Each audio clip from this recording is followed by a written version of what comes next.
I think it's good cinema. I consider it good cinema. You know, you sit there in a movie theater. For more than 3 decades, Quentin Tarantino has been Hollywood's reckless genius. The man who revolutionized film with Pulp Fiction, Kill Bill, and Django Unchained. But there's a dark secret behind that legend. At 62, he's finally speaking out, naming 5 actors he vowed he'd never work with again. And here's the surprise. Some were Hollywood legends he once considered friends, others as idols. They stabbed him in the back after success. Today, we reveal the stars he hated. And once you know why, you'll never view Tarantino or his films the same way again. Number 1, George Clooney, the film star. Tarantino banished from his universe. Let's begin with the one that surprises everybody. George Clooney. Yeah, that George Clooney. The charm, the smile, the Oscar-winning face of Hollywood. You'd assume he's the type of fellow every director keeps on speed dial.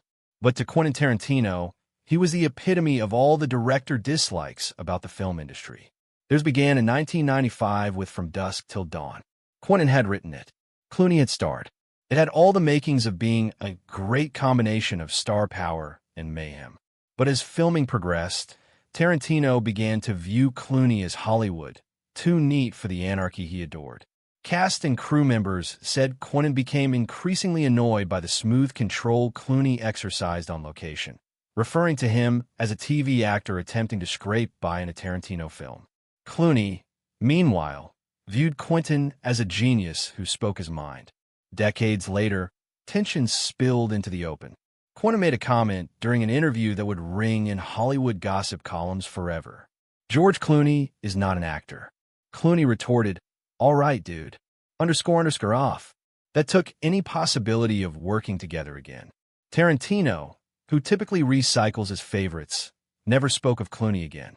The movie went on to be a cult classic, but the friendship never survived the credits.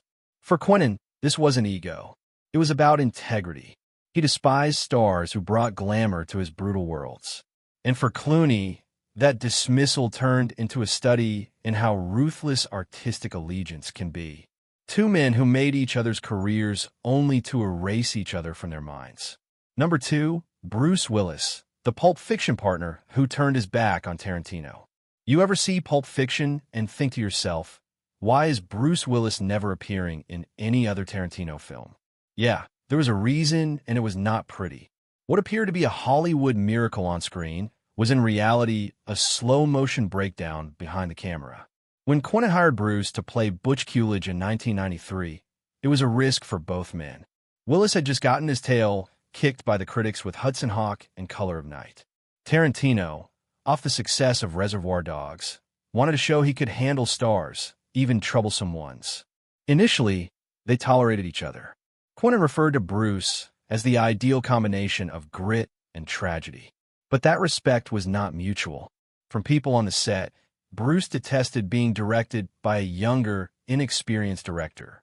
Tarantino, on the other hand, handled his script as if it were the Bible.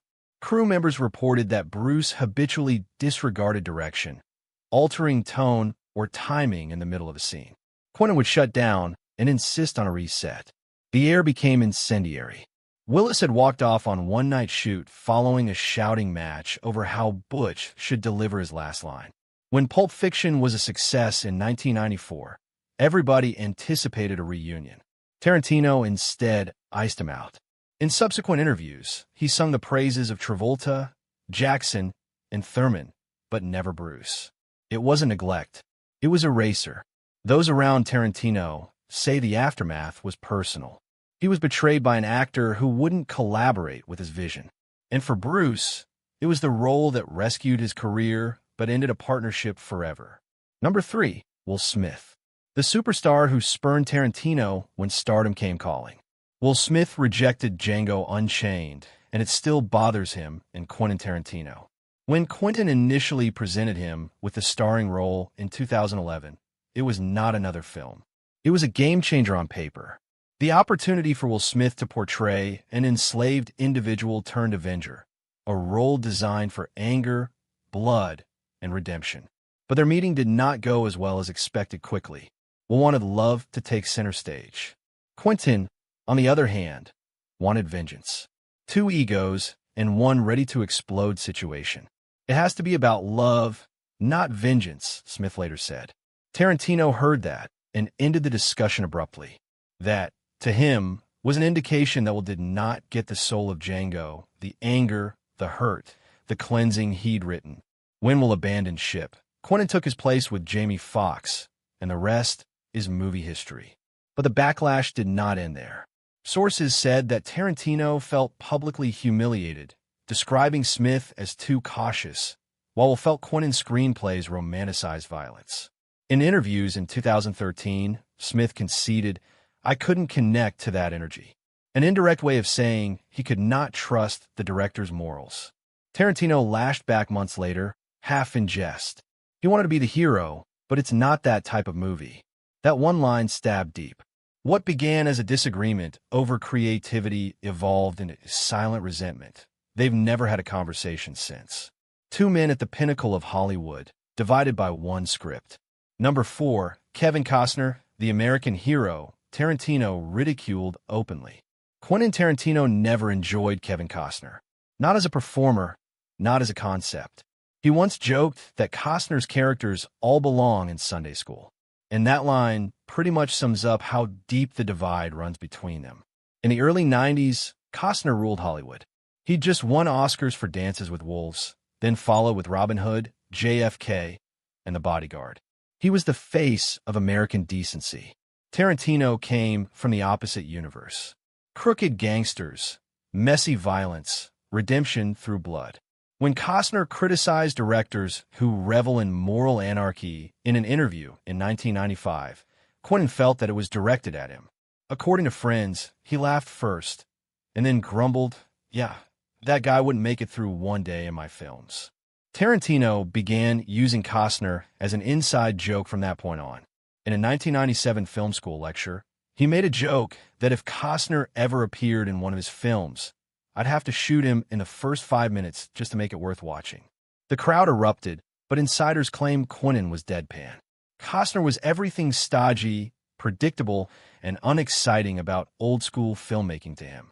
Years went by, and Costner remained quiet, but in private conversations with reporters revealed Tarantino's movies were fascinating but hollow. That only fueled Quentin's disdain. They've never actually met, never spoken a word. But even today, when Tarantino mocks Hollywood's proxy heroes, everybody knows he's talking about them. Two men, two Americas, one wearing the hero's face, the other cackling while he squeezes the trigger. Number 5, Edward Norton, the perfectionist. Tarantino, blacklisted for life. Do you know the humorous thing about Edward Norton? Anyone who's ever worked with him says the same thing. Genius, but impossible. And that is precisely the sort of temperament that Quentin Tarantino detests.